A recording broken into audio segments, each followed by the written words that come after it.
Once motivated to act, we can say the brain goes through 4 main steps.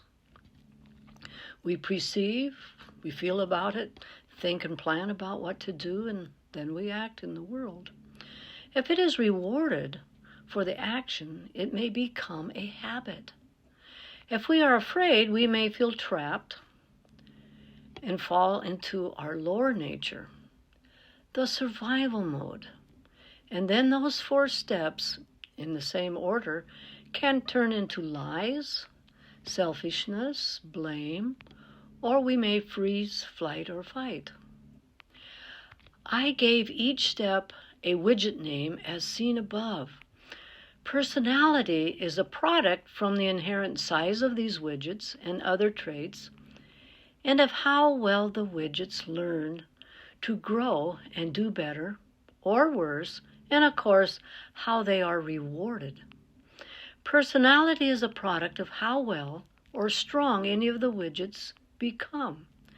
Variations in the strength of widgets in different people creates different personalities, such as bullies when the survival mode dominates.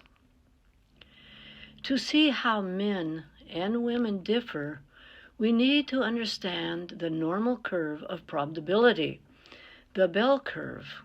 It is the chance of having certain dominant traits due to genetics nature or nurture what we learn.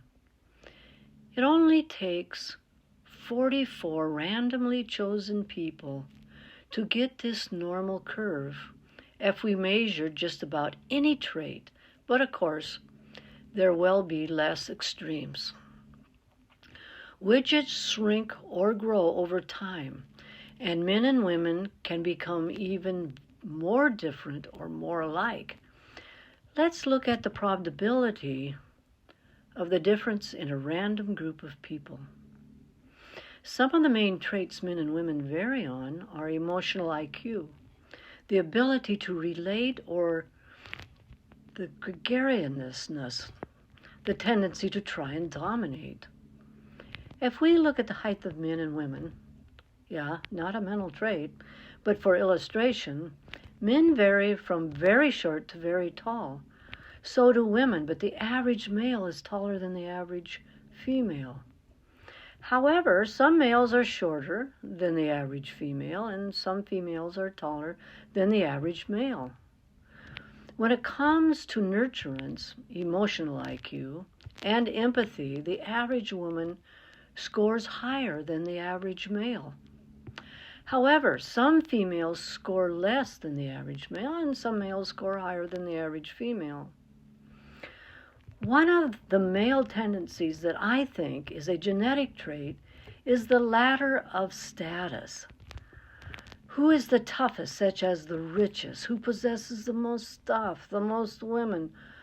Or who's the best and fastest, and etc. Males are more subject to this than females, showing the difference as early as small children. Again, it will fit into the bell curve of probability.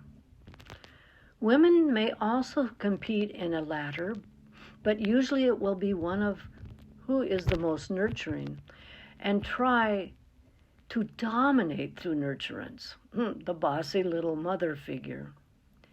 This can cause conflict between men and women if they both are dominating in a relationship. Let's look at why and how it can affect their relationship. And if so, what can help them get along better? Males and females at birth are both connected to the upper nature. Males genetically, in order to be hunters and warriors, tend to have a bit stronger and somewhat quicker connection to their lower nature than women, making young boys more mischievous while young girls are more nurturing. And boys after puberty can begin to hunt and kill prey with less problems to the brain. Most crime is committed by young adult males and declines with age as testosterone declines. Women as nurturers tend to be more connected to the upper nature than men. Democracy originates, as in many other mammals, from the mother's love to give each offspring an equal chance at success.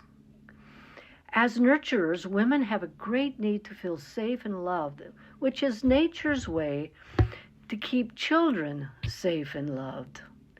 In the military, like World of Men, women usually have to change to the male's rules, be tough, or they can be used and abused.